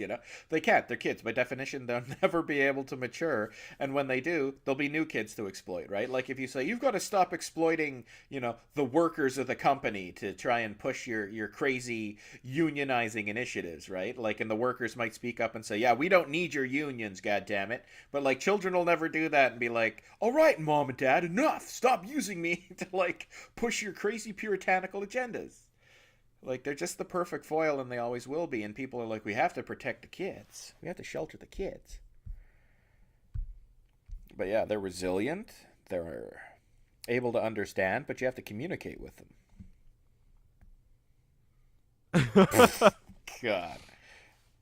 He calls him a fascist too.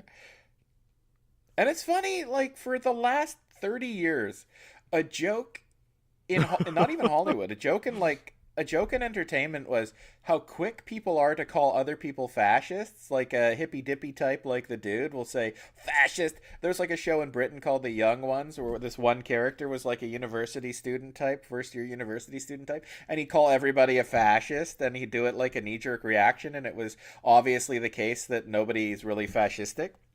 But nowadays, that's what's happening in real life. Everybody's calling everybody a fascist.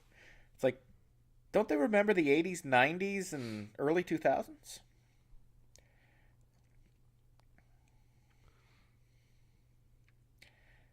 funny, this guy is like exactly I've like never Ving seen Rhames. any cab driver behave like that. Hey, But maybe man. he wasn't paying for the cab. Maybe the state was. I don't know. I don't know. I bet if you like looked up on YouTube, like cab driver goes crazy, kicks someone out of his cab, this is probably a fair share. More often than not, though, it's like the cab driver is perfectly sensible and the passenger has gone crazy. This is something that happens in movies, like where that's the woman he's looking for, right? There, I forget what her name is now, but they just pass by each other. And I find I often think about that in real life. I'm like, I wonder what sort of bizarre coincidences have happened. And probably not many. Yeah, well, yeah, like at the beginning of Karate Kid Part 3, the bad guy who owns the dojo in the first one, who Mr. Miyagi kicks the ass of in the beginning of the second one, he's destitute and he goes to his friend who's really rich, and his friend's like, I'll help you out, and he sends him to Tahiti, and so he's getting dropped off at the airport by the two bad guys are at the airport dropping off the one guy to go to Tahiti, and as they're walking into the airport, Mr. Miyagi and Daniel are walking out coming back from Japan, and it's like, what a coincidence. But yeah, that stuff probably never happens. Another thing in movies that I noticed, you ever see those scenes where it's like somebody walks into a room and somebody's in that room like spying and snooping and stuff, and they have to secretly sneak out of the room without the person who just walked in seeing them, and they kind of like slink along the wall and like edge out the doorway and shut the door really quietly, and then they're gone. Like every time I see that as a kid, I'm like, there's no way you wouldn't notice that person sneaking around the room trying to get out like that. But then I think, I wonder, how many times have I not noticed somebody in a room, even though I've been in the room with them? And it's like, probably not many. But yeah, it's like one of those phenomena one of the I don't know how to pluralize phenomena. This is a really funny scene that I think a lot about too, because she's trying to have his baby, right? And now he's boasting about his accomplishments, and they're just are none. And she's like, hmm. Well, he drafted some sort of socialistic. What was it? Like I was part of the not Chicago 7, but some other group.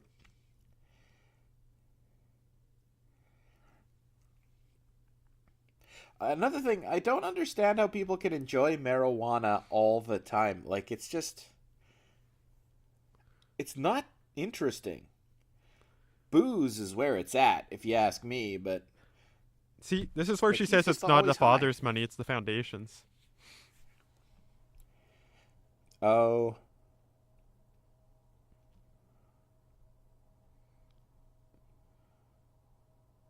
you know, I don't want to sound like an expert in female physiology, but if he had ejaculated in her vagina and she was sitting at that angle, all of his semen would have run out of her, 5 minutes prior to what she's doing now.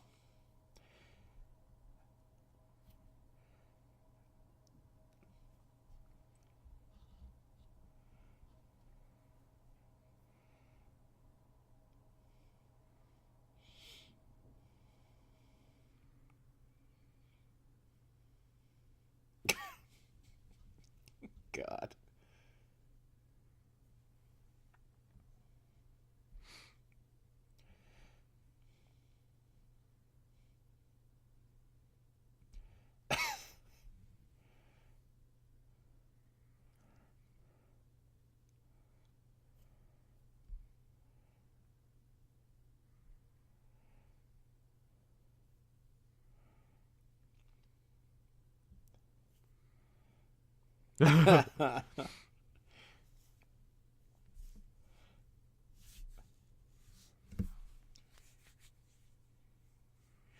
Okay,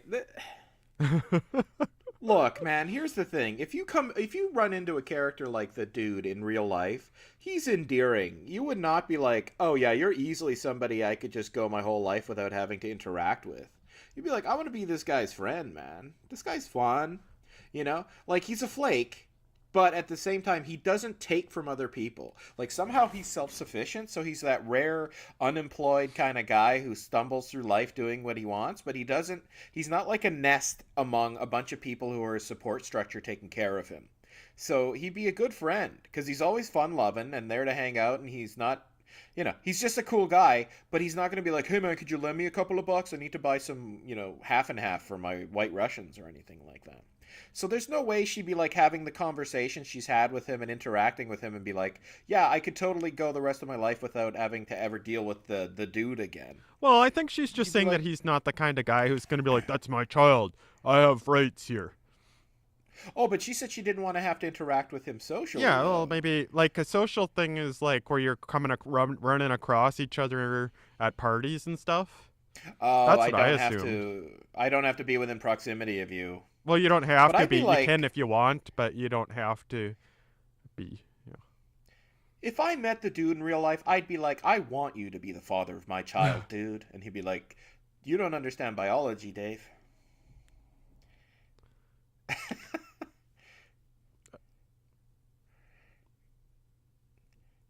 It's funny that his reaction is to pretend that he's not noticing him and just read his paper, but he leaves his window wide open. Oh yeah, John Turturro was also in Miller's Crossing with this guy and Gabriel Byrne and Albert Finney, and Francis McDormand had a scene in that.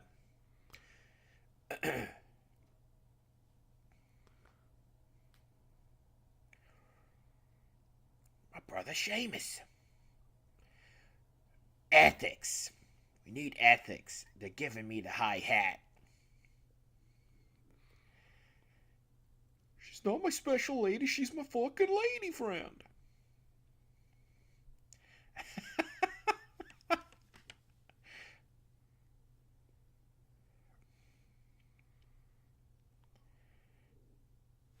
I have Bunny Knudsen.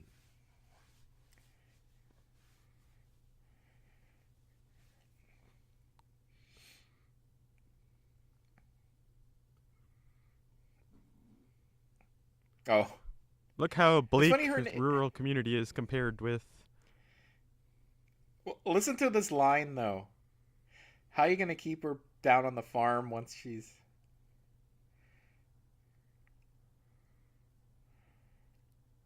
That's kind of like where we live. Oh yeah, I live in the exact same kind of. Well, I grew up in the exact same kind of environment. I'm gonna go back there too. Nothing wrong with that. I mean, I'd say it's vastly if superior to LA. I would find LA to be toxic. well, especially now, it's like everyone's talking about those fires and shit. Like it's smoggy enough as it is, but people are walking around unable to breathe because of these massive forest fires surrounding them. And yeah, it's like I don't know, nice rural environment with the internet being what it is. You have if I have a high speed internet connection that's unlimited, I could live anywhere. I'd live in a sewer if I had high speed internet. No problemo. But yeah, like Bunny Lebowski, her real name is Fawn. She's has two animal names. You know what's funny? She cuts the toe of that boot out, but like, why not just get some flip flops or something? Because you've got to slip your foot through like about a foot Yeah. of boot at least and gouge your toe along the way. Yeah, probably. I don't think she'd be walking like that. Yeah, maybe she has a crutch that we're Geez, Tara not Reid, do you seeing. think she's hot enough? I never was really into her. I think it might be because of her lifestyle. I don't know. Man, I bought this great big camping backpack. It's like holds 80 liters, cubic liters, I guess. And I'm using that now when I travel by train and stuff. It's the easiest thing. I can throw it on my back. I can put a sleeping bag on it and a tent on it. And so I'll just wrap it around my. I'll use the sleeping bag compartment for my CPAP machine. Perfecto. I was laughing at him saying, "Here I am, it's Shabbos." Better not have been laughing at my backpack, man. Yeah, I know. It's like it's funny that everything happens though during the Shomer Shabbos or whatever he calls it. The Shomer Shabbos means he's like a person who keeps the Sabbath. Ah, but like, okay, is this his work van or something though? Like, what does Walter do? Another thing that makes me like him is that I have an ex-wife and you are. I don't think you have an ex-wife. Nope, I forgot though. You have an ex-wife, but she doesn't require you to do favors for her constantly. In a way, you're an amalgamation of the dude. If the Walter has an ex-wife, but if the dude, especially if that woman got pregnant, and was like, I need you to be a father to the child now, you'd have like their two defining features or their defining accomplishments.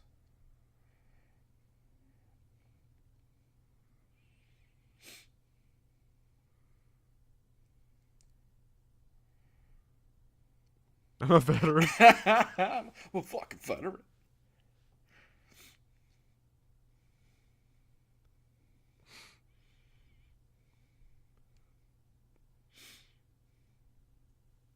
This dude walks, or this guy walks, dude. I like this. He's not. This guy When can he walk. Oh yeah. when he throws him down and he goes down in a heap, it looks so realistic. Like,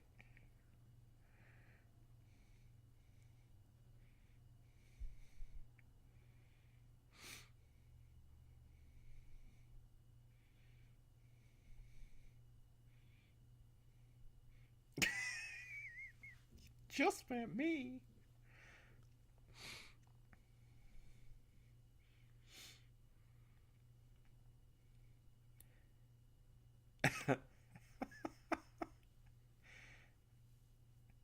Like, what kind of satisfaction are they hoping to find here, right? Like, they're going to confront him. He admits to nothing. he is somewhat responsible for the dude getting his rug peed on, but his first instinct is to say, "I'm not responsible for that. Get out of here." This is a fake. This guy walks. But it's funny this movie talks about nihilism, but there is a theme of nihilism in the movie, and it's in this. Oh god! Look how he throws him though, and he goes down in a heap. Ugh. But okay, this movie talks about nihilism, but there's a theme of nihilism and futility, and it's the dude constantly trying to get satisfaction from the Big Lebowski. He's never going to respond to the dude's requests for explanations and compensation, and they're constantly going to the Big Lebowski trying to get him to admit to something or to give them back something, and he never will. It's kind of like Sisyphus in a way. It's more existentialist than it is nihilistic. That Steve Bakuchi or whatever his name is hasn't hardly said a line in this movie so far. Well, that's good. Well, that's the joke, right? Every time he talks, Walter tells him to shut up. I didn't know that was a joke. Shut the fuck up, Donnie. You're out of your element, Donnie.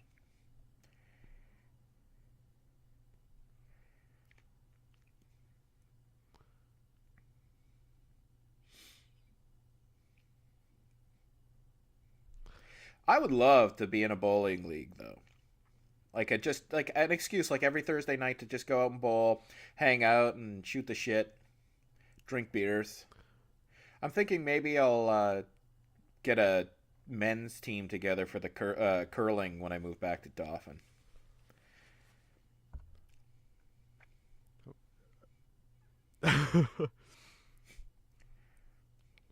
Wow.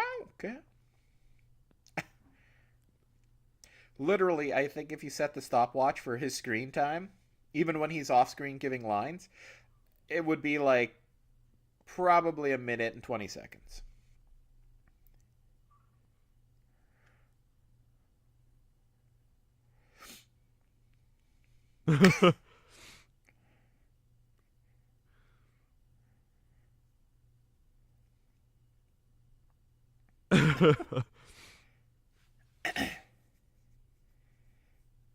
What was the dude doing with that whiteout, though? Oh, see, he referenced the Rambam, and that's Maimonides. Maimonides, the Dead Sea Scrolls. Oh, here we go.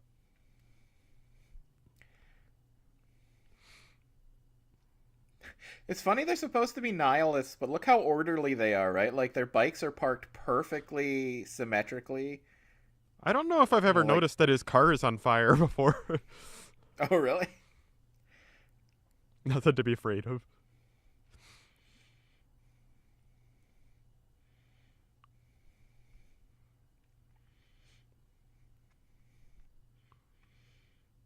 What's interesting is they give Walter the chance. He talks the talk, but he does walk the walk, right? Like he doesn't take any shit from them, and he just kicks their asses.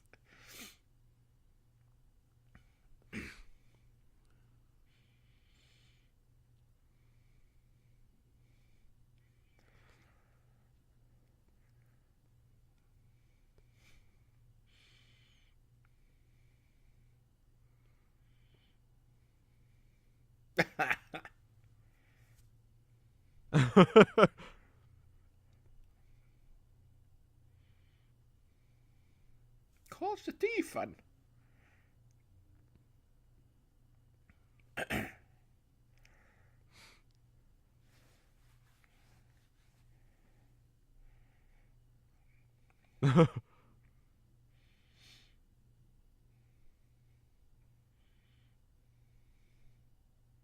That reminds me a lot of Tommy Wiseau.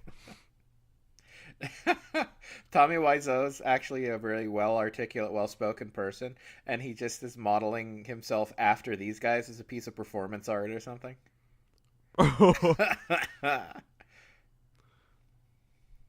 It's funny that he has his sword, but he instead decides to come at him like a child in a playground fight. Oh.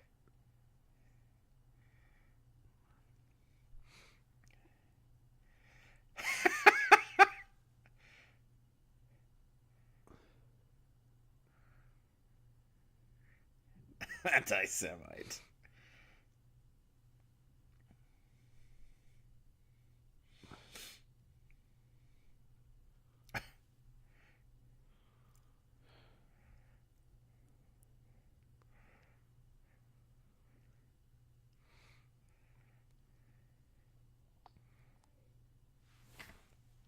That's what happens to you if you get too many exams. That's what happens when you find a stranger in the Alps.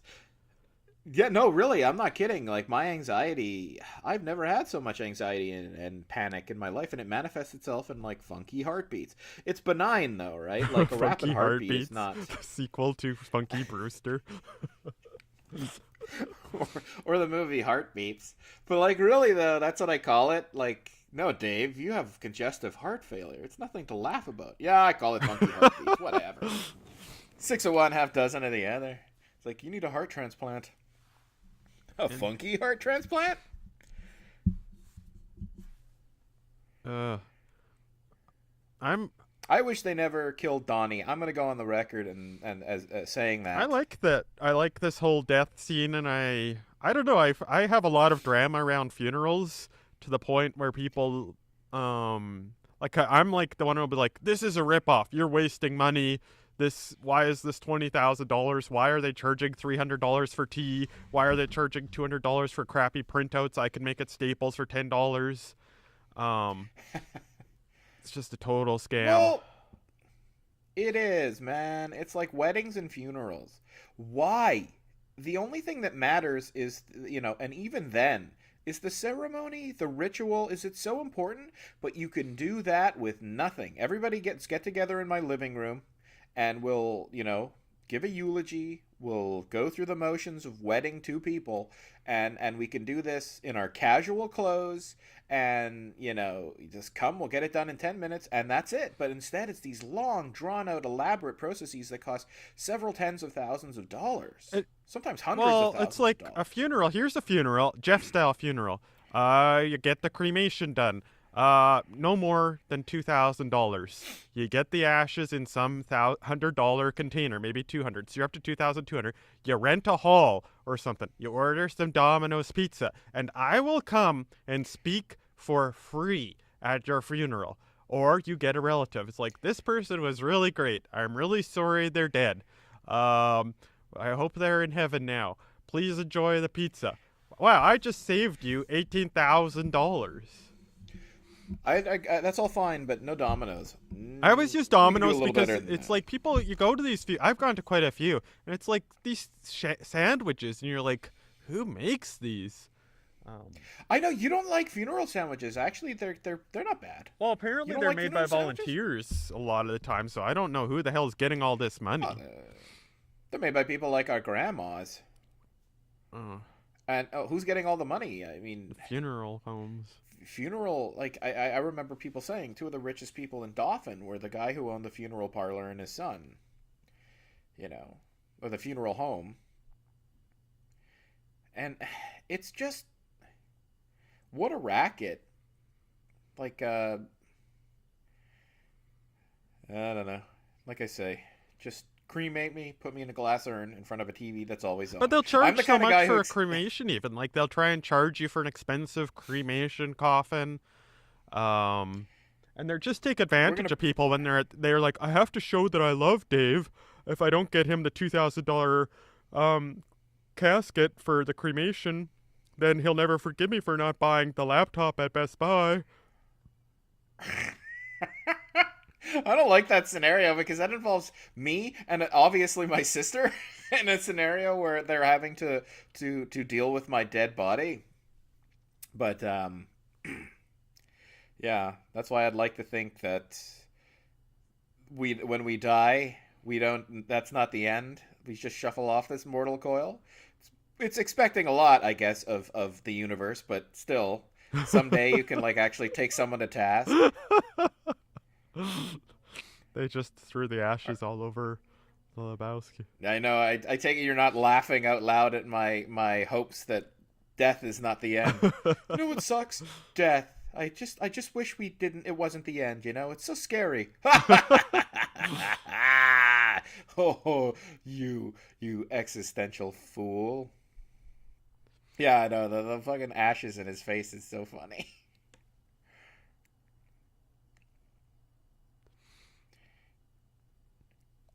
One thing I was Oh yeah. What? Well, I had this movie. I downloaded it like in my first year university, back when I downloaded movies illegally, and I had it on disc and I never ever watched it. And then it became one of my favorite movies later on. Oh, you downloaded it and burned it. Yeah. I guess that's what we had to do, right? Like it wasn't until torrents came out around 2006, 2007 that you could actually get movies on AVI and MPEG and stuff like that. Like I remember DivX discs, which were like a little bit better than VHS, obviously a step below DVD. You can get those for like 600 megabits, but they didn't look very good. I But I thought they remember looked just thinking as good as DVD, but I didn't. maybe something happened when I burned mine then, and they didn't quite retain the I'm quality sure of if it. I watched them on a large TV today, I'd notice the flaws compared with the DVD. But I was watching on a pretty small TV or small screen, so it's pretty forgiving. Oh yeah, but I do remember thinking like, oh, because I, no, I had a DVD player, I guess, but thinking this is getting pretty good quality for movies, you can watch on a computer. Like it's only been 10 years that we've had the content we've had, like the memory capacity, the storage capacity, and the bandwidth to deal with this kind of stuff. Hey man.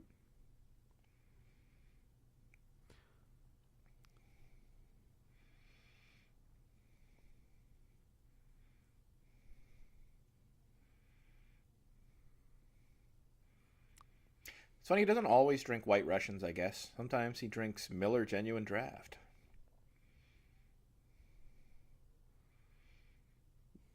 I every time I watch this movie, I think, I'd be happy if they ditched the whole Finding Bunny plot, the nihilists, and it was just them hanging out at the bowling alley drinking beers. Get rid of But Bunny.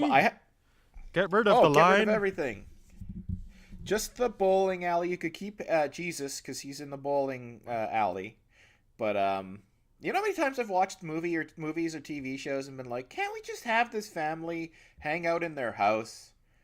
Instead of having to go on a vacation to Wally World, or can't we just have, like, I just like people in mundane situations, and there's always got to be conflict and story, and it's Well, like, if you go to an actual bowling alley, they're not very fun. Like the one that it's in Brandon, you go there, and it's actually pretty crappy. It's like bad food, and I don't know. It's not cool like this place.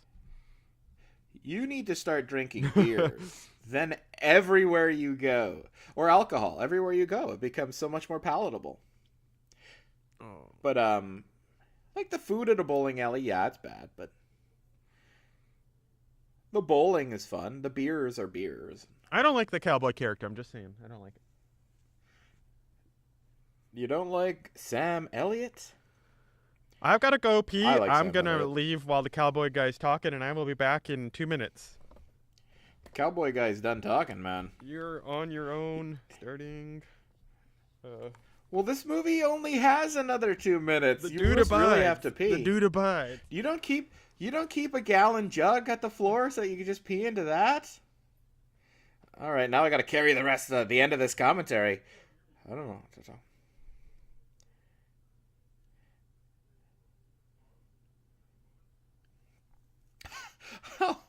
Yeah.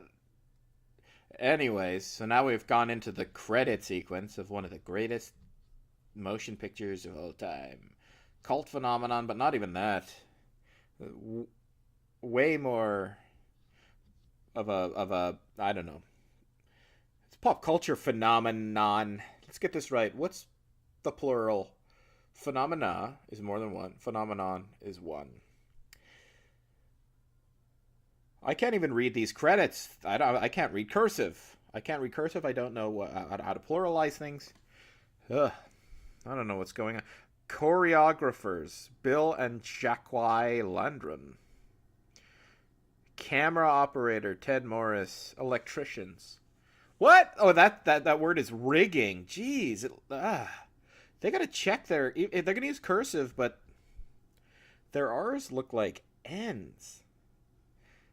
And the S's look like L's. What's a Lound Miller? Sound mixer, Lound Miller. Big associate editor? Big associate editor? Dialogue editors. ADR assistant found editors. Now the S's look like L's. It's like they knew. It's like they said one day this guy Dave is going to do a commentary for this movie and he's going to try to read the credits. That's his thing. That's his claim to fame is his reading the credits out loud. Well, we're going to fuck that up for him. And we're back. 3D artist. Okay. Finally, I mean, I don't know how much more I could have, how much more time I could have filled.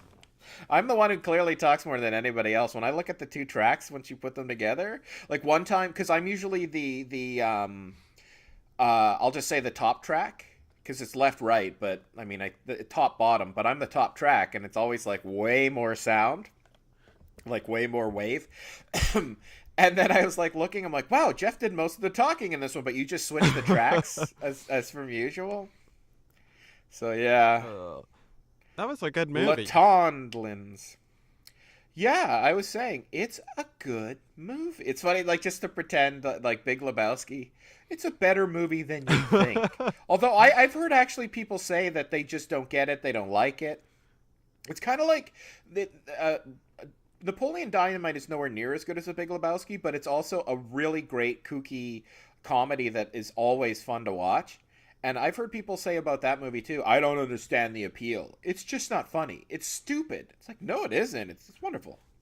I saying that it's nowhere. I don't know, Dave. I'd say they're pretty close. Napoleon Dynamite and Lebowski. I think it's kind of like the difference between something that's countably infinite and something that is not countably infinite. They're both huge sizes in terms of cardinality. I mean, there's infinity, but then there's an infinity that is like, oh, I can't even describe it. It's just a bigger infinity. It's like the difference between how many natural numbers there are versus how many real numbers there are. Okay, so Napoleon Dynamite is huge, infinitely huge in terms of its importance and its uniqueness and its quality, but The Big Lebowski is one order higher of infinity. That's the analogy there. Can you tell that I've spent like the last 5 months studying for a mathematics comprehension exam? I probably didn't even get the concepts of infinity correct, though. Viva Las Vegas. I would say that above both of them is Planes, Trains, and Automobiles. That's the gold standard for me. What? Planes, Trains, and Automobiles. I think that's the best comedy ever made. Really? I guess that's reasonable, but what's the best comedy ever made to me? I don't know. Like, I don't know what to say. Like, this movie I've certainly seen a lot. This will be in my top 5. Ghostbusters, obviously, but that's more a nostalgia factor. But you know what movie is in my top 5 of favorite comedies, and you never hear about it? The movie Used Cars. That movie with Kurt Russell, Jack Warden, it doesn't even have many comedic actors. It's got Garrett Graham, I guess. And the movie is just finished. That's the end of that chapter. Yeah, Ghostbusters. I don't know. I don't know if I see it as a comedy. It's It's got a lot of interesting things to see. It's a very good movie. I just don't. I guess. I see it more as a supernatural retrieval procedural. Less a comedy. It's like, well, people like talk about crime movies like that too, right? I see it less as less of an action movie and more a crime procedural. Like, okay, because people are solving a crime and going through the procedures. Like, you treat Ghostbusters that way too. It's more of just a glimpse at what it would be like to have to catch ghosts in real life. Well, in Stranger Things too, they talk about Ghostbusters for like an entire episode. All 4 of the kids dress as Ghostbusters, and they have this funny little sketch at the front because 3 of the kids are white and one's black, and so they meet, and then the black kid is also Venkman, and then the other kid's like, I thought we agreed. It's like, I'm Venkman. It's like, there can't be 2 Venkmans, and he's like, why not? It's because we agreed, because you're Ernie. Or what is his name, Ernie? Or Winston? You're Winston. It's like, why? It's because I'm black, isn't it? I didn't say that. And he's like, no one wants to be Winston. He's not funny. He showed up late. He's not a scientist. It just rips on Winston. But people started pointing out maybe Winston is like he's a straight man, right? He's a critical straight man. Well, his function was going to be Well, I mean, okay, look, I said it before. His character is totally curtailed. His lines are curtailed because he was originally written for Eddie Murphy, where you don't really write much. Eddie Murphy's going to riff and he's going to improvise and he's going to tell jokes. And his function is the guy who comes in and demands more exposition in a more organic way. Like, I don't know anything about this science stuff. Like, explain it to me, you know? And it gives them an excuse to go through all of that. And Winston provides this sort of, like Ray Stantz and Egon. Okay, first of all, Peter Venkman could care less, right? Like he's just going after Dana Barrett. He doesn't care about any of the mythology or anything. They constantly joke about it. It's like you never studied, you know. And so Winston is there to kind of curb the constant technobabble from Egon and Ray Stantz. You got the aloofness of Peter Venkman, and you've got these two techno-babbling nerds. So Winston's like, say it in English, Doc, and that's what his function is. But he was supposed to be funny and goofy like an Eddie Murphy character. But okay, you can't have Winston Zeddemore deliver Eddie Murphy jokes as written, and a lot of things weren't written because Eddie Murphy was going to improvise. So his character's very curtailed. But he has the best line in the movie. When I think Ghostbusters, I don't think of the line "He slimed me." I think of the line, "No, that's a big Twinkie." I love that line.